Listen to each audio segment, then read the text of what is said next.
کہ اسلام کی اصل تعلیمات پر جو پردے دور ملوکیت میں پڑ گئے تھے، اسلام کی اصل تعلیمات تو دور خلافت راشدہ کی تھی. اسلام کا آئیڈیل نظام تو وہ تھا کہ دور فاروقی میں سفیر آیا ہے ایران کا، اس نے پوچھا اینا ملککم، تمہارا بادشاہ کہاں ہے؟ اسے جواب ملا لیس لنا ملکن بل لنا امیرن، ہمارا کوئی بادشاہ نہیں ہے، ہمارا تو ایک امیر ہے، امیر المومنین ہے ہمارا. بھئی وہ کہاں ہے؟ کوئی محل نظر نہیں آ رہا ہے اس چھوٹی سی بستی کے اندر. وہ ہمارے فاروق رہتا کہاں ہے جس کے نام سے تھرا رہے ہیں شہنشاہوں کے ایوان، لرزہ طاری ہے جس کے نام سے، رہتا کہاں؟ بتایا گیا کہ بیت المال کے کچھ اونٹ گم ہو گئے تھے، ہمارا وہ خلیفہ ان کو تلاش کرنے باہر گیا ہوا. وہ کسی کو ساتھ لے کر گیا ہوگا کہ پہچان تو سکے. تو دیکھا کہ تھک گئے تھے حضرت عمر فاروق، صبح سے تلاش میں تھے، اونٹ نہیں ملے، تھک گئے، دھوپ تیز ہو گئی، تو ایک جھاڑی کے ذرا سائے میں استراحت فرما رہے ہیں اپنا کوڑا اپنے سر کے نیچے رکھ کر. اس نے وہاں کھڑے ہو کر کہا اے عمر، تم انصاف کرتے ہو لہذا تمہیں کوئی خوف نہیں. ہمارے بادشاہ ظلم کرتے ہیں، ان کی جان کانپتی رہتی ہے، اونچی اونچی فصیلوں کے پیچھے بھی وہ لرزتے رہتے ہیں، انہیں باڈی گارڈز کی ضرورت ہے، ان کے لیے تو طرح طرح کی حفاظتوں کا سامان. یہ تھا نظام جو محمد عربی نے دیا صلی اللہ علیہ وسلم. دور ملوکیت میں تو پھر وہی ایوان سجے، وہی محل بنے، وہی چہیتی بیویوں کے لیے کروڑوں روپے کے مقبرے تعمیر ہوئے، محل بنے. جا کر دیکھ لیجئے الحمرا، دیکھ لیجئے جا کر محل. اب وہ محل ہیں لا یرا الا مساکنہم، وہ مسکن اور محل نظر آ رہے ہیں، ان میں رہ بسنے والوں کا نام و نشان مٹ گیا. لیکن یہ کہ دور بنو امیہ میں تو پھر بھی ابھی اس طرح کے محل نہیں بنے تھے. دور بنو عباس میں آ کر تو ملوکیت جو ہے اپنی پوری شدت کے ساتھ اور پوری تمام شان و شوکت کے ساتھ دوبارہ جو ہے ظاہر ہوئی. تو یہ اسلام کی تعلیم پر جو پردے پڑے ہیں، جو سرمایہ داری پھر آ گئی، جاگیرداری پھر آ گئی، بہانوں سے سود کو جائز کیا گیا، بیع مؤجل کے حوالے سے ہی سود کے لیے راستے کھول دیے گئے، یہ سارے جاگیریں دی جا رہی ہیں، یہ سارا کا سارا نظام آ گیا. ظاہر بات ہے جسے سعودی ماڈل درکار نہیں، جسے ایرانین ماڈل منظور نہیں، وہ اس ماڈل کو کیسے پسند کرے؟ ماڈل تو اگر چاہیے تو وہ تو خلافت راشدہ کا، اس کا کوئی عملی نمونہ دنیا میں آج نہیں. تو اقبال نے یہ کہا تھا کہ اگر ایسا ہو گیا، کاش کہ ایسا ہو جائے، تو ہمیں ایک موقع مل جائے گا کہ اسلام کی تعلیمات پر جو پردے دور ملوکیت میں پڑ گئے تھے انہیں ہٹا کر اسلام کے اصل رخ روشن دنیا کو دکھائیں. یہی بات قائد اعظم نے کہی تھی. ہمیں پاکستان اس لیے مطلوب ہے کہ عہد حاضر میں اسلام کے اصول حریت و اخوت و مساوات کا ایک نمونہ دنیا کے سامنے پیش کر سکے.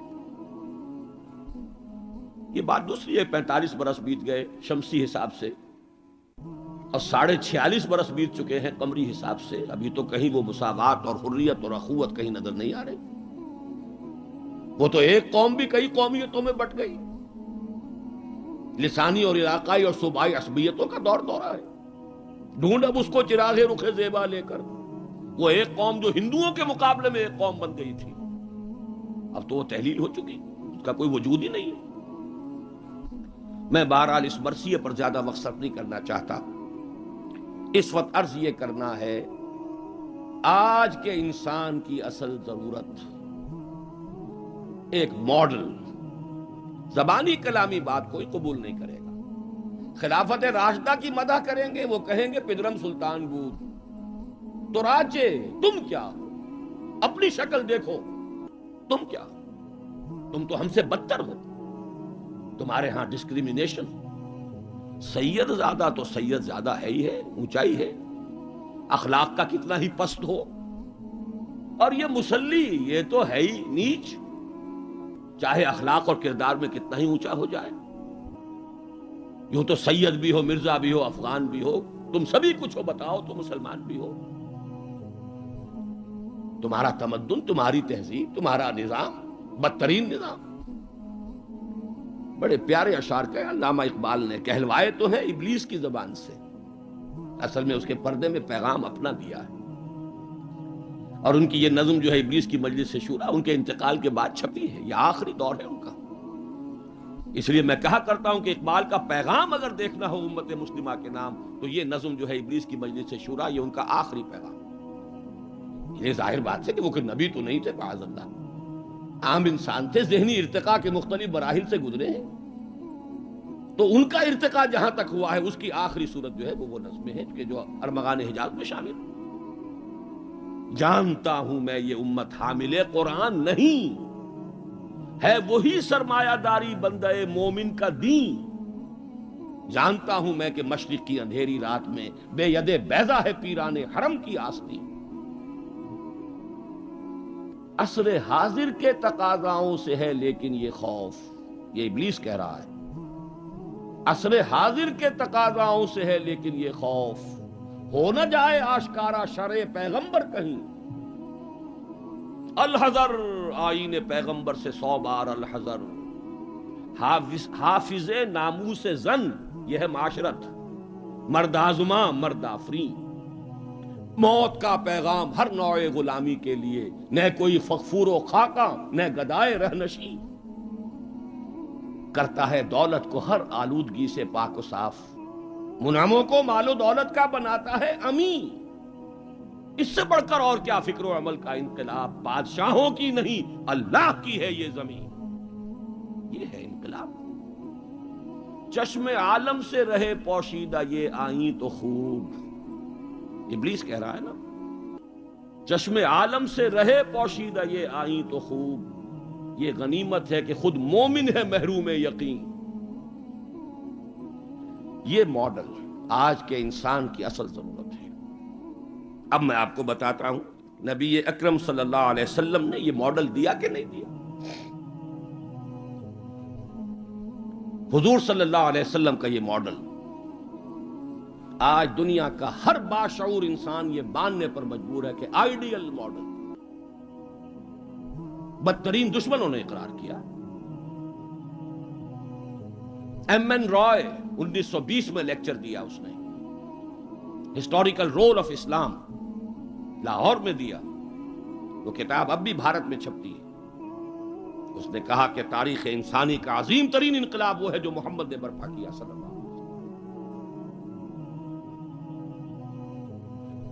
گاندھی نے 1937 میں جب پہلی مرتبہ ہندوستان میں انگریزوں نے ہمیں کچھ تھوڑی سی سیلف گورنمنٹ دینی شروع کی تھی، 35 کا ایکٹ جو ہے گورنمنٹ آف انڈیا ایکٹ 1935، اس کے نتیجے میں پھر الیکشنز ہوئے سن 36 میں، اور پھر وزارتیں بنی اور پورے ہندوستان میں کانگریس کی وزارت۔ ہریجن میں مقالہ لکھا گاندھی نے اور اپنے ان وزیروں کو کہا، ہدایت کی کہ ابو بکر اور عمر کے ماڈل کو سامنے رکھنا۔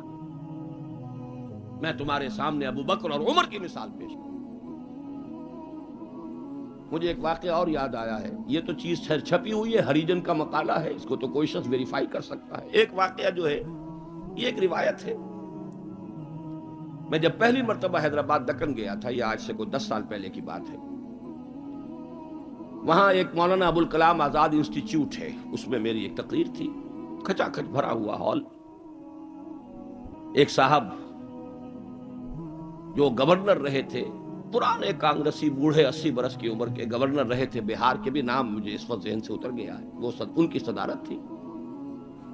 وہاں میں نے تقریر کی مولانا ابوالکلام آزاد مرحوم کے ایک زندگی کے بارے میں، اب اس کا تفصیل میں یہاں بیان نہیں کروں گا۔ تو ایک صاحب جو وہاں ریٹائر ہوئے تھے عثمانیہ یونیورسٹی سے as head of the political science department, وہ مجھ سے ملے۔ انہوں نے ایک تو مجھے یہ کہا کہ آج تک ابوالکلام کے بارے میں اگرچہ میں نے 20 لوگوں کو پی ایچ ڈی کرا دی ہے مولانا ابوالکلام آزاد کی زندگی اور ان کے خیالات، افکار، نظریات، ان پر 20 کو میں نے پی ایچ ڈی کرائی ہے اپنی نگرانی میں، لیکن اتنا کلیئر کانسیپٹ میرے سامنے ابوالکلام کا آج تک نہیں تھا۔ اور وہ 2 جملے میں بیان کر دیتا ہوں۔ میں نے یہ کہا کہ ابوالکلام کی زندگی کے 2 دور تھے، 1912 سے لے کر کا اور 1920 تک کا ابوالکلام، یہ تسلسل تھا تحریک شہیدین کا. سید احمد بریلوی رحمت اللہ علیہ اور شاہ اسماعیل شہید رحمہ اللہ، ان کی جو تحریک جہاد تھی اس کا معنوی تسلسل ہے ابوالکلام الہلال اور البلاغ والا ابوالکلام. لیکن پھر 1920 میں اس نے ہمت ہار دی، ماحول سے تعاون نہیں ملا، مخالفت ہوئی علماء کی طرف سے. اس کھاتے کو بند کر کے حزب اللہ کا کھاتا، حکومت الہیہ کے قیام کی جد و جہد، یہ چیپٹر کلوز کیا ابوالکلام. 1920 سے لے کر اور پھر 1958 تک، اپنے انتقال تک کا یہ جو دور ہے ابوالکلام کا، یہ ہے 1857 کی جنگ آزادی کا تسلسل. اگر آپ کے ذہن میں اپنی پچھلی صدی کی یہ دو تحریکیں ہوں، 1930 کی جو تحریک تھی، 1830 کی، 1826 سے لے کر 1831 میں پھر شہادت ہوئی ہے بالا کوٹ میں، یہ جو تحریک تھی اس کا تسلسل ہے الہلال اور البلاغ والا ابوالکلام. 1857 میں جنگ آزادی تھی، انگریز کے خلاف بغاوت، اسے غدر کہتے تھے، اب جنگ آزادی کہتے ہیں. انگریزی دور میں ہم نے جب تاریخ پڑھی تھی تو وہ غدر کے نام سے تھی. اس میں ہندو اور مسلمان دونوں شریک تھے، متحدہ جد و جہد تھی انگریز سے نجات پانے کی. تو ابوالکلام کی 1920 کے بعد سے لے کر باقی زندگی جو ہے وہ در حقیقت مانوی تسلسل ہے اس جنگ آزادی کا جو 1857 میں لڑی گئی اور ناکام ہو گئی. ناکام تو وہ بھی ہو گئی، تحریک شہیدین بھی ناکام، 1857 کی جنگ آزادی بھی ہو گئی. بہرحال انہوں نے ایک بات تو یہ بتائی، اور مجھے اصل میں جو یاد آیا تھا معاملہ وہ ان کے ایک اور قول کا تھا. 1917 میں وہ کہتے ہیں کہ میں علی گڑھ میں پڑھتا تھا. اس وقت تک وہ صرف ایک کالج تھا، ابھی یونیورسٹی نہیں بنا تھا، اور ہاسٹل میں رہتا تھا. تو ایک روز شور مچ گیا، گاندھی جی آئے، گاندھی جی آئے، گاندھی جی آئے. گاندھی ابھی نئے نئے آئے تھے ساؤتھ افریقہ سے، اور وہ گویا کہ انڈیا کے پولیٹیکل ہورائزن پر ابھی وہ ایک رائزنگ سن کی حیثیت سے تھے.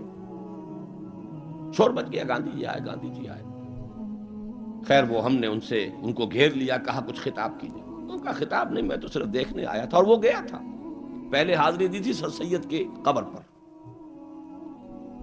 پھر اس نے کہا میں آپ لوگوں کو ایک تو خوشخبری دیتا ہوں، آپ کے کالج کے یونیورسٹی بننے کا فیصلہ ہو گیا ہے، چارٹر آپ کی یونیورسٹی کا منظور ہو گیا ہے. آپ کو معلوم نہیں ہوگا، میں آپ کو خوشخبری دے رہا ہوں.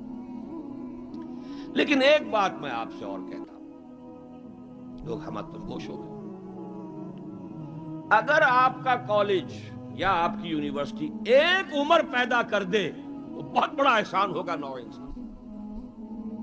لیکن مجھے یقین ہے آپ عمر پیدا نہیں کر سکتے، اس لیے کہ میں آپ کے ہاسٹلوں میں چکر لگا چکا ہوں. وہاں قالین بچھے ہوئے ہیں، وہاں عیش اور آسائش کے سامان ہیں.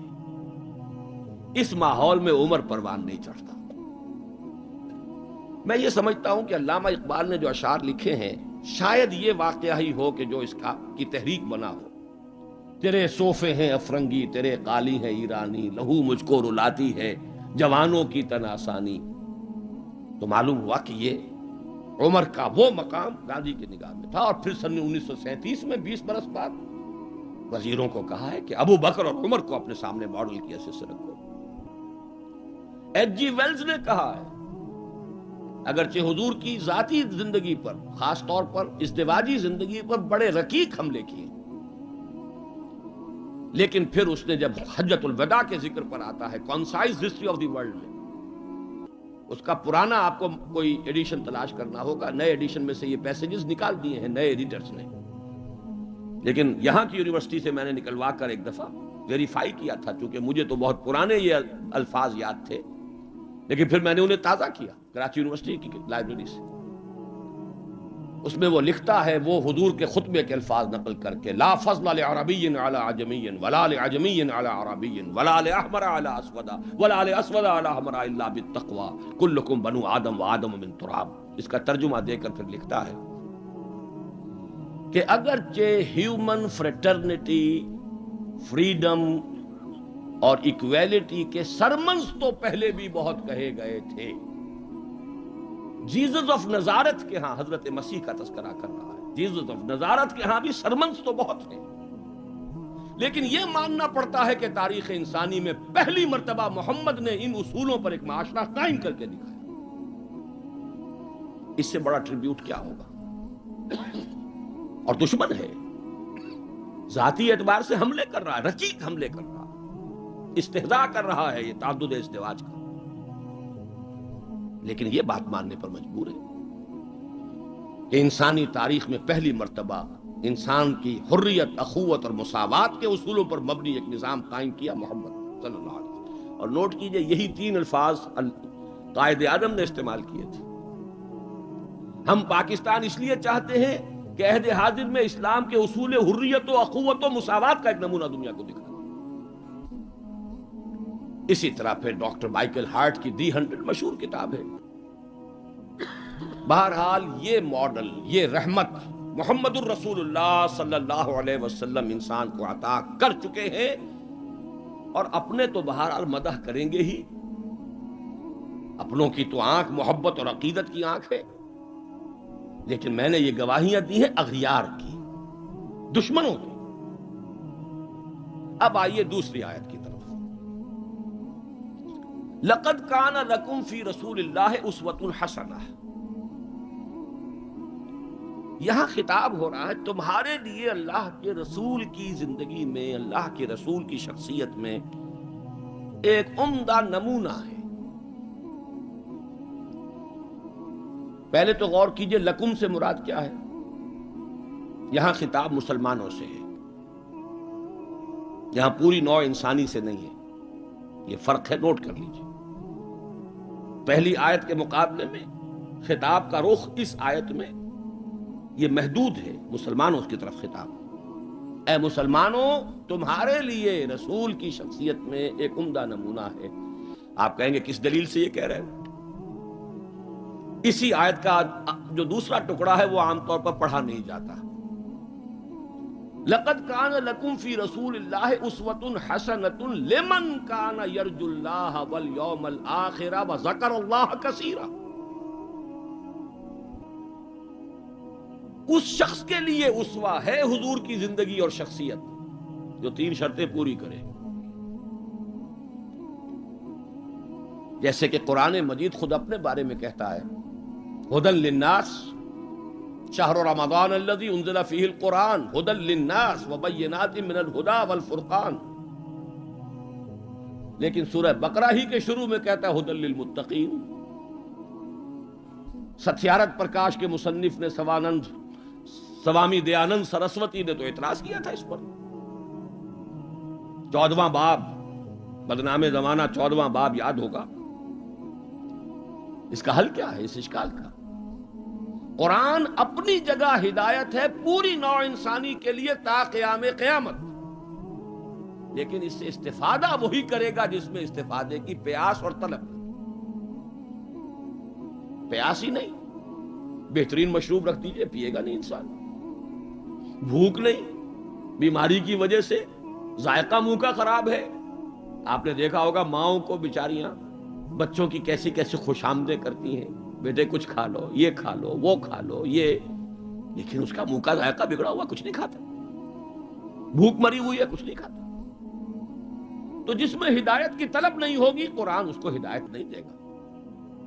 اپنی جگہ ہدی للناس، استفادے کے لیے شرط ہے، پیاس ہو، طلب ہو تب. اسی طرح حضور کی زندگی اسوہ کاملہ، اپنی جگہ مکمل ہر اعتبار سے، لیکن اس سے استفادہ کرنے کے لیے 3 شرطیں ہیں. لقد کان لکم فی رسول اللہ اسوۃ حسنۃ لمن کان یرجو اللہ والیوم الآخر وذکر اللہ کثیرا. اس کے لیے اسوہ ہے کہ جو اللہ سے ملاقات کا امیدوار ہے، یوم آخرت پر یقین رکھتا ہے، حساب کتاب کا یقین ہے، اور اللہ کا ذکر کرتا ہو کثرت کے ساتھ، اس کے لیے اسوہ.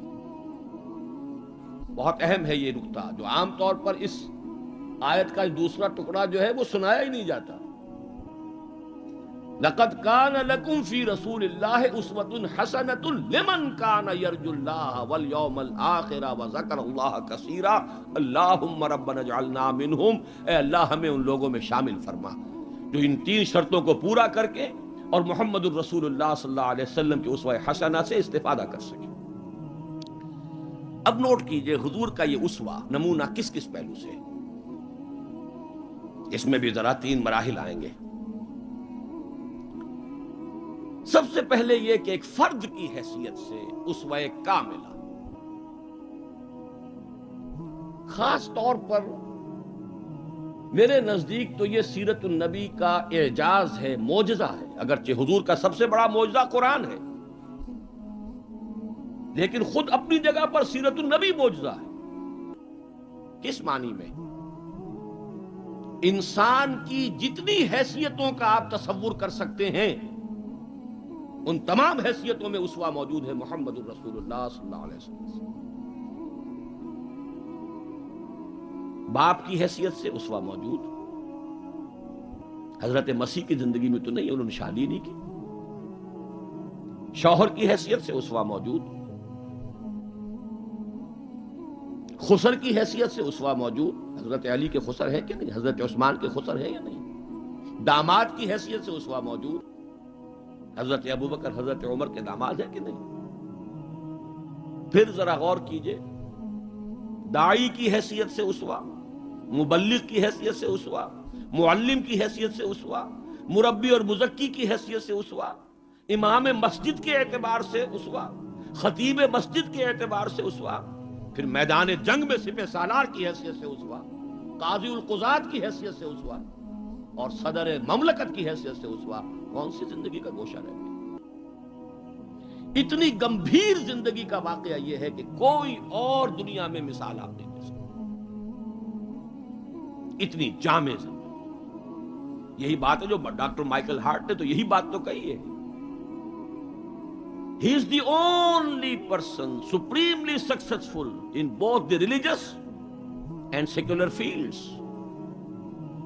باقی عظیم شخصیتیں ایسی ہیں یا مذہب و اخلاق اور روحانیت کے میدان میں بلند نظر آئیں گی تو دنیا اور سیاست اور مملکت اور ریاست اور سپہ سالاری میں زیرو۔ گوتم بدھ کا ادھر اونچا مقام ہے، ادھر زیرو۔ حضرت مسیح کا ادھر اونچا مقام، ادھر زیرو۔ حضرت مسیح ابھی آئیں گے، دوسرا میدان بھی، اس میں بھی ان کی جولانیاں ہوں گی، لیکن اس وقت تک دنیا جس مسیح سے واقف ہے ان کی زندگی میں تو دوسرا کھاتا ہی نہیں ہے، کھانا کھلا ہی نہیں۔ اور ادھر آئیے، سکندر اعظم کہاں میکڈونیا سے چلا ہے اور بیاس تک پہنچ گیا ہے 3 سال کے اندر اندر، لیکن روحانیت اور مذہب اور اخلاق کے معاملے میں زیرو سے کام نہیں چلتا، کوئی مائنس ویلیو لانی پڑے گی۔ اسی طرح اٹیلا، اسی طرح چنگیز خان۔ ایک ہی شخصیت ہے، the only person supremely successful in both the fields, گویا کہ ہر اعتبار سے اسوہ کاملہ۔ یہاں بھی ایک نقطہ ذرا سی ڈائگریشن ہے۔ ایک پہلو ایسا ہے انسانی زندگی کا جس میں حضور اس کا کی شخصیت یا آپ کی سیرت اسوہ نہیں ہے۔ آدمی چونک جائے گا، اسے شاید توہین پر محمول کرے، لیکن ہے۔ اور وہ شخصیت کا پہلو ہے ایک عورت کی حیثیت سے، بیوی کے لیے اسوہ، ماں کے لیے اسوہ، کہاں سے آئے گا؟ آخر آدھی انسانیت ہے، نصف بہتر حیات آپ تو کہتے ہیں، دی بیٹر ہاف، اس کے لیے اسوہ، اس کی نسوانی زندگی کے اعتبار سے اسوہ کا۔ دیکھیے یہی نقطہ ہے، نوٹ کر لیجئے، دل پر لکھ لیجئے۔ یہی وجہ ہے کہ جس سورہ مبارکہ میں یہ آیت آئی ہے لَقَدْ كَانَ لَكُمْ فِي رَسُولِ اللَّهِ أُسْوَةٌ حَسَنَةٌ، اسی میں فرمایا گیا اے نبی کی بیویوں تمہیں اسوہ بننا ہے پوری نوع انسانی۔ یا نساء النبی لستن کاحد من النساء، اے نبی کی بیویوں تم عام عورتوں کے مانند نہیں۔ نبی کی زندگی میں جو خلا ہے، اس لیے کہ وہ مرد ہے، اسوہ کے اعتبار سے جو خلا رہ گیا ہے اسے تمہیں پر کرنا ہے۔ انما یرید اللہ لیذھب عنکم الرجس اہل البیت ویطہرکم تطہیرا، اللہ چاہتا ہے کہ تم سے ہر طرح کی گندگی آلائش کو خوب دھو کر پاک کر دے، تطہیر جتنا کہ تطہیر کا حق ہے بتمام و کمال تمہاری شخصیتوں میں پورا ہو جائے، اس لیے کہ تم پوری امت کے لیے، نوع انسانی کے لیے اسوہ کی وہ کمی کہ جو سیرت محمدی میں ہے صلی اللہ علیہ وسلم، اس خلا کو پر کرنے والی بنو گی۔ بہرحال انفرادی حیثیت میں گمبھیر ترین اسوہ حضور کی زندگی میں موجود، اسی کا ایک رخ اور بھی ہے انفرادی زندگی کا، اور وہ ہے اخلاقیات۔ حضور کا اپنا قول ہے، انما بعثت لاتمم مکارم الاخلاق، مجھے اس لیے بھیجا گیا ہے، مبعوث کیا گیا ہوں تاکہ اخلاق کی بہترین جو بلندیاں ہیں ان کی تکمیل کر دوں، اتمام کر دوں۔ اس کا مفہوم کیا ہے، اس کو سمجھ لیجیے۔ علیحدہ علیحدہ انڈیویجول ایتھیکل ویلیوز، اخلاقی قدریں مختلف انبیاء کی زندگی میں اپنے نقطۂ عروج کو پہنچ چکی تھی۔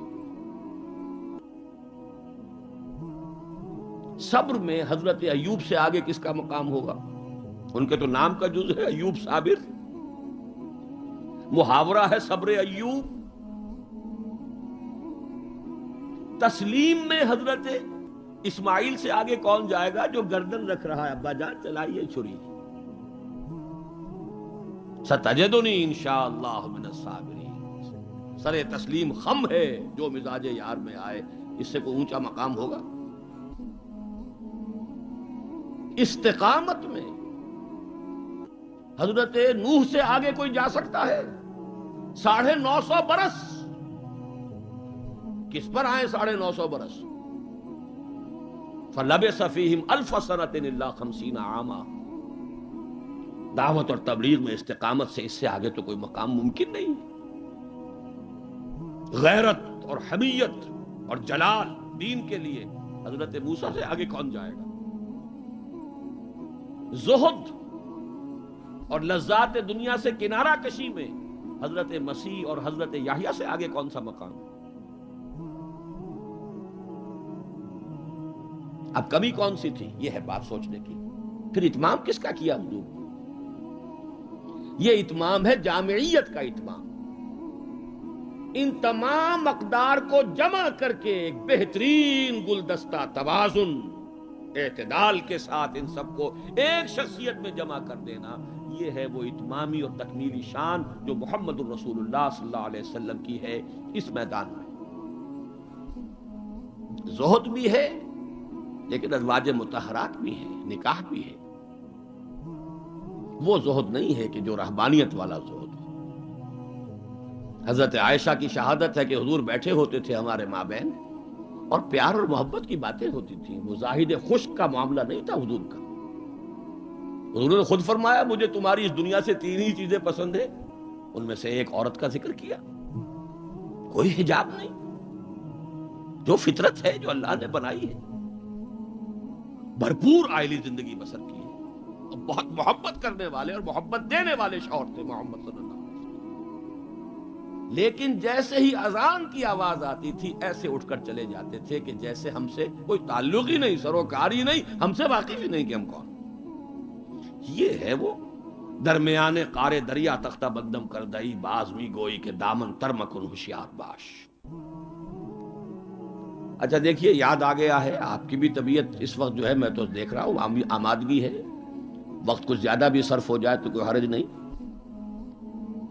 رجم کا ایک واقعہ ہو رہا ہے حضرت مسیح کی زندگی میں، وہ میری مگدلین پڑھا ہوگا آپ نے، زانیہ تھی، جرم ثابت ہو گیا، اسے رجم کرنے کے لیے لے کے جا رہے تھے، شور مچا ہوا تھا، حضرت مسیح بھی گزر رہے تھے، کیا معاملہ ہے؟ یہ ہے، فرمایا ٹھیک ہے چلو، خود بھی چلے۔ اب جب اسے باندھ دیا گیا، اب کھڑے ہو کے فرمایا ٹھیک ہے قانون ہے رجم کا، اور یہ شریعت موسوی کا حکم ہے، رجم ہونا چاہیے، لیکن اس کو پہلا پتھر وہ مارے جس نے خود کبھی زنا نہ کیا۔ میں کہتا ہوں حیرت ناک بات ہے یہ کہ اتنی شرافت ان لوگوں میں تھی کہ ایک ایک جو ہے وہاں سے کھسکنا شروع ہو گیا، مجمع چھٹ گیا۔ یہ ایک رخ ہے زندگی کا۔ حضور کی شخصیت میں اب آپ کو 2 رخ جمع ملیں گے۔ وہ غامدیہ خاتون آئی ہے اور اس نے کہا حضور مجھ سے وہ خطا ہو گئی ہے، مجھے پاک کر دی۔ حضور نے پوچھا کہ کہیں کوئی حمل تو نہیں ہے؟ جی حمل بھی ہے۔ تو جاؤ، جرم تمہارا ہے، اس جان کا کیا جرم ہے جو تمہارے پیٹ میں ہے؟ وضع حمل کے بعد آنا۔ اب آئی ہے وہ وضع حمل کے بعد، بچہ گود میں ہے۔ حضور وہ مرحلہ طے ہو گیا، اب مجھے پاک کر دیجئے، رجم کر دیجئے، میں پاک ہو جاؤں، دنیا کی سزا میں بھگت لوں گی، آخرت میں اللہ مجھے بچا۔ فرمایا ابھی تو اس بچے کی زندگی تمہارے ساتھ وابستہ ہے، جاؤ دودھ پلاؤ۔ کچھ دنوں کے بعد پھر آئی ہے، بچے کے ہاتھ میں روٹی کا ٹکڑا ہے، کھا رہا ہے۔ فرمایا ہاں اب ٹھیک ہے، لے جاؤ اس کو رجم کر دو، اللہ کا حکم ہے۔ لا تاخذکم رافت فی دین اللہ ولا تاخذکم بہما رافت فی دین اللہ، اللہ کا حکم ہے، کرنا ہوگا، چاہے اپنے سینے پر پتھر رکھنا پڑے، اب رجم کرنا ہوگا۔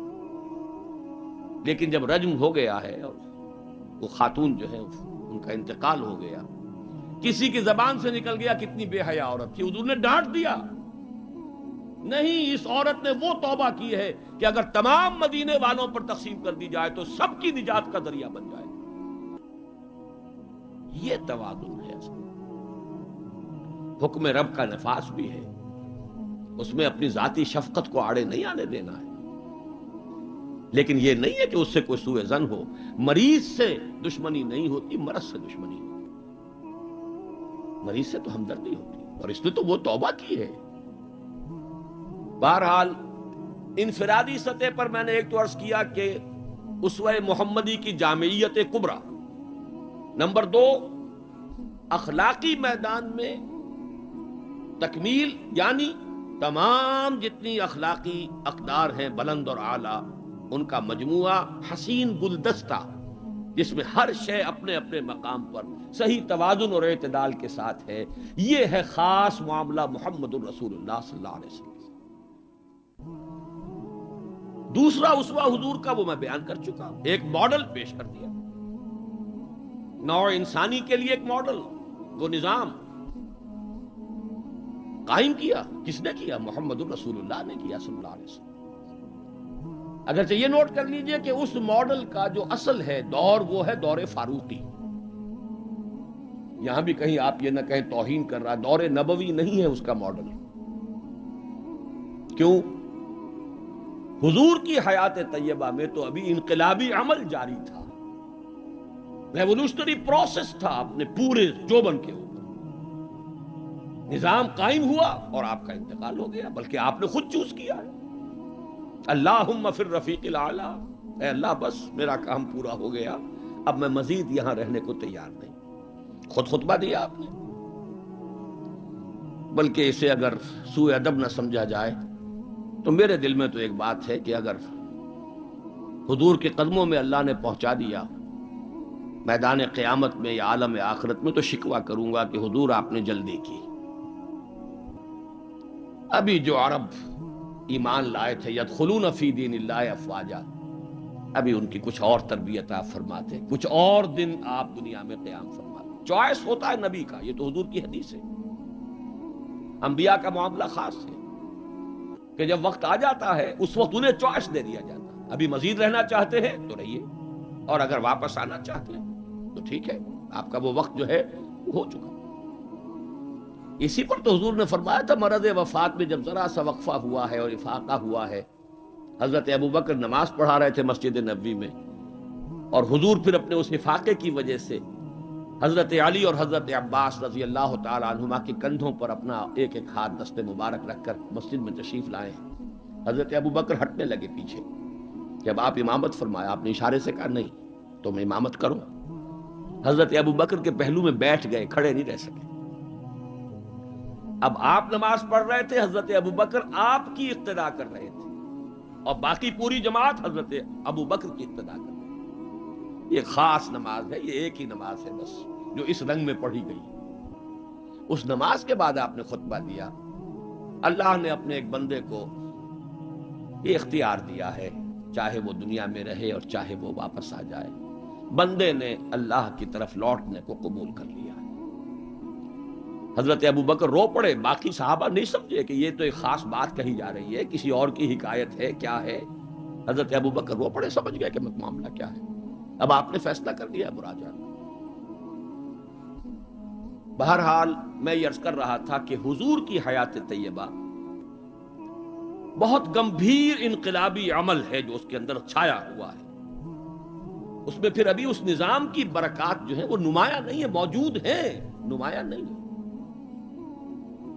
اسی طرح حضرت ابوبکر کے کل 2.25 سال، اور وہ بھی جس انقلاب کی تکمیل حضور نے کر دی تھی، اس کے خلاف جو کاؤنٹر ریولوشنری موومنٹس اٹھی ہیں ان کو کرب کرنے میں سارا وقت صرف ہو گیا۔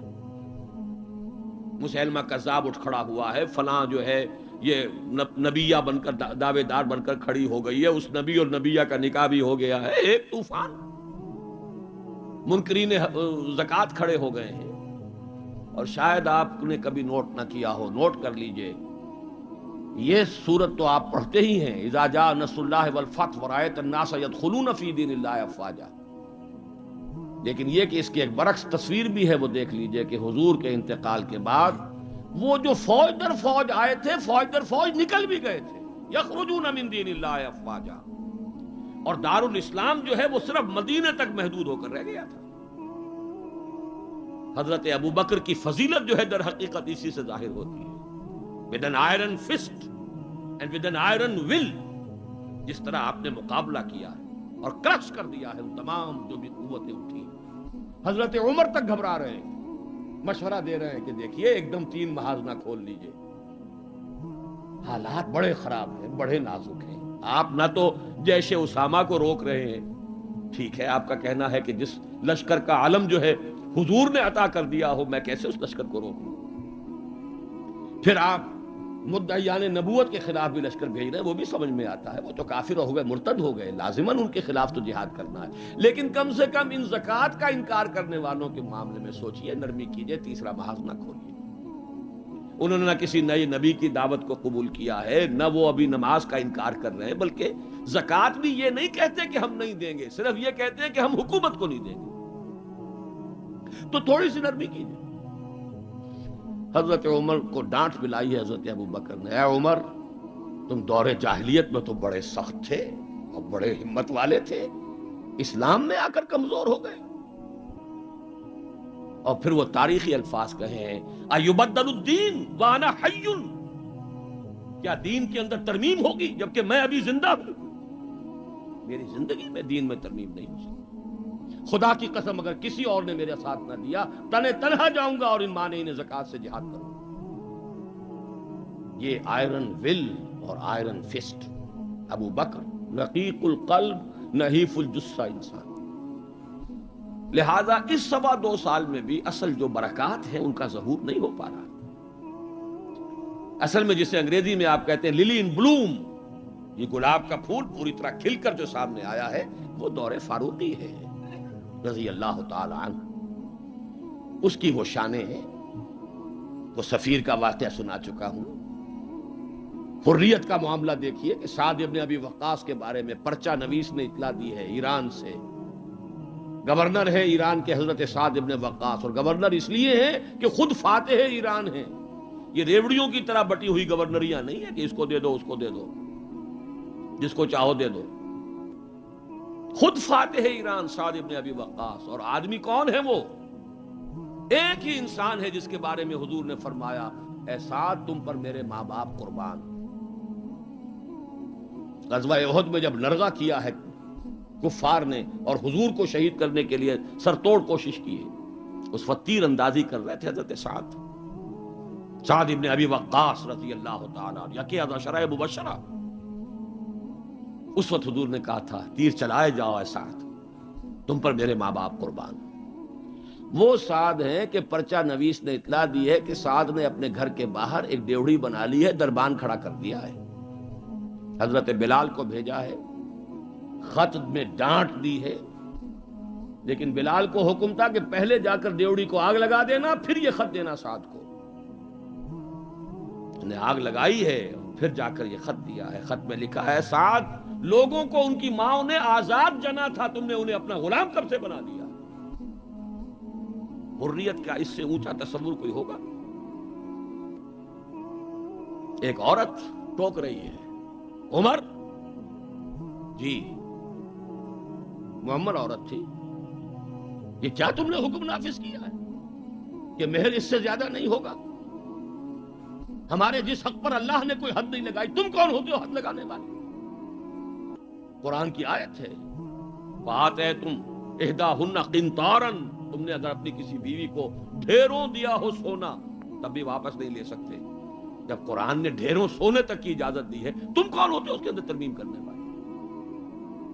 عمر وہیں کہتے ہیں آج ایک بڑھیا نے عمر کو دین سکھایا اور آرڈیننس واپس.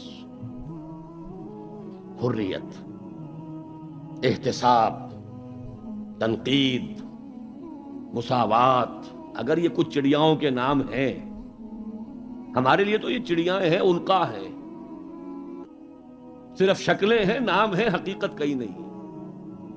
ان تمام چیزوں کی بتمام و کمال حقیقت دیکھنی ہو تو حضرت فاروق کا دور ہے. بیت المقدس کا سفر کر رہے ہیں اور ایک اونٹ تقریباً 700 میل کا سفر ہے، کوئی نجی سفر نہیں ہے، کوئی انٹوریج نہیں ہے، کوئی 250-300-400 آدمی ساتھ نہیں ہے، کوئی پورا بوئنگ 747 نہیں لے جایا گیا عمرے کے لیے. ایک اونٹ، ایک خادم، اسی اونٹ پر راشن بھی ہے، لہذا بیک وقت 2 آدمی نہیں بیٹھ سکتے، ایک ہی آدمی سواری کر سکتا. ایک منزل میں خلیفہ وقت اوپر بیٹھے ہیں اور خادم نکیل پکڑ کر آگے چل رہا ہے، اگلی منزل میں خادم اوپر بیٹھا ہے اور خلیفہ وقت نکیل پکڑ کر چل رہا ہے. اور آخری وقت میں باری اتفاقاً آ گئی خادم کی، اس نے ہاتھ جوڑ دیا کہ خدا کے لیے لوگ کیا کہیں گے، میرے سر ہو جائیں گے. فرمایا نہیں، الدور دورک، نہیں، باری تمہاری. اور اس محاذ پر تھے کون کمانڈر؟ ابو عبیدہ بن الجراح رضی اللہ تعالی عنہ، امین هذه الامہ. جب غلغلہ ہوا، آ گئے عمر، آ گئے عمر، آ گئے، تشریف لے آئے. اب وہ آئے ہیں استقبال کے لیے، دیکھا کپڑے سخت میلے، ننگے پاؤں، درمیان میں کہیں کیچڑ آیا تھا، پیدل چل کے آ رہے تھے تو جوتے بھی ہاتھ میں لے لیے تھے. کہا یہ آپ کیا کر رہے ہیں، اپنا حلیہ کوئی درست کیجئے، یہ بڑا متمدن ملک ہے، بڑے مہذب لوگ ہیں یہ شام کے لوگ، کیا کہیں گے. ڈانٹ پلائی ہے حضرت ابو عبیدہ کو بھی. نحن قوم اعزنا اللہ بالاسلام، اے ابو عبیدہ کیا ہو گیا تمہیں، ہم وہ لوگ ہیں کہ ہمیں جو عزت اللہ نے دی ہے وہ اسلام سے دی ہے، کپڑوں سے نہیں دی. واقعہ یہ ہے کہ یہ ہے وہ heights by great men reached and kept. یہ مثالیں ہیں، یہ آئیڈیل ہے، یہ اسوہ ہے، اور اس میں کمال عمر کا نہیں ہے، کمال محمد الرسول اللہ کا ہے صلی اللہ علیہ وسلم. درخت اپنے پھل سے پہچانا جاتا ہے، عمر تو درخت کا پھل ہے، ابو بکر اس درخت کے پھل ہیں، صحابہ کرام اس شجرہ طیبہ کے برگ و بار ہیں. اسوہ تو محمد کا ہے صلی اللہ علیہ وسلم. لیکن اب آگے آئیے، اسوے کی تیسرا حصہ ہے اسوہ کا، اور یہ نوٹ کر لیجئے جس مقام پر یہ آیت وارد ہوئی ہے سورہ احزاب میں. پہلے تو میں نے آپ کو بتایا سورہ احزاب ہی میں وہ آیت بھی ہے جس میں اسوہ خواتین کے لیے حضور کے ازواج مطہرات. لیکن یہ آیت کہاں آئی ہے پرٹیکولرلی؟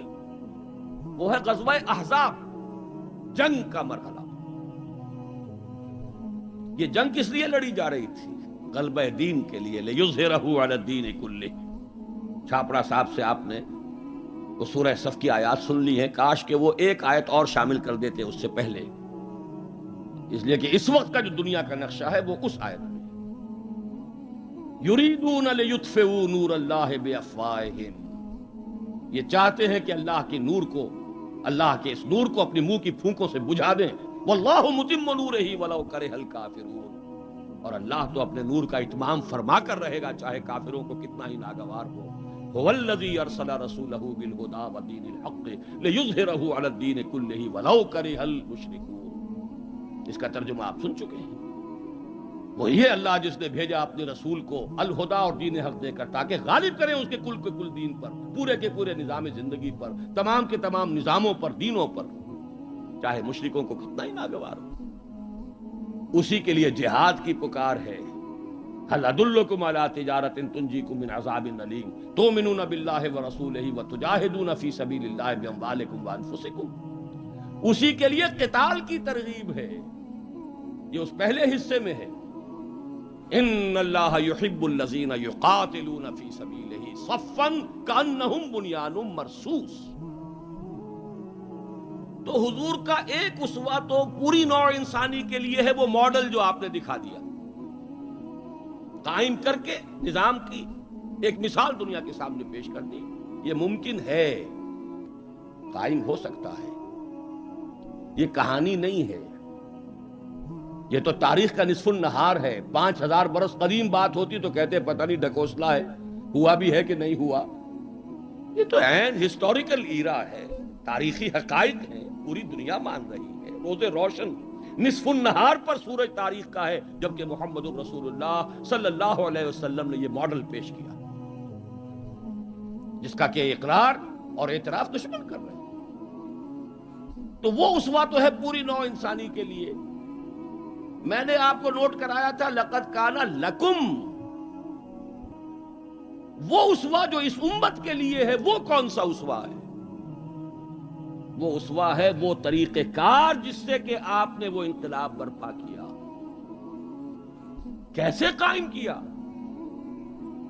منہج کیا تھا؟ منہاج کیا تھا؟ طریقہ کار کیا تھا؟ پہلے کیا کیا تھا؟ پھر کیا کیا تھا؟ اگلا قدم اٹھایا تو کیوں اٹھایا؟ پہلے نہیں اٹھایا تو کیوں نہیں اٹھایا تھا؟ کیا سبب ہے کہ مکے میں حکم دیا جا رہا ہے چاہے تمہارے ٹکڑے اڑا دیے جائیں، تمہیں زندہ آگ کے اندر جلا دیا جائے، تب بھی تم ہاتھ نہیں اٹھاؤ گے؟ کفو ایدیکم، اپنے ہاتھ بندھے رکھو. نو ریٹیلیشن، نو ریونج، کوئی انتقام نہیں، کوئی قصاص نہیں. آئے گا وہ وقت جب تمہارے ہاتھ کھول دیے جائیں گے.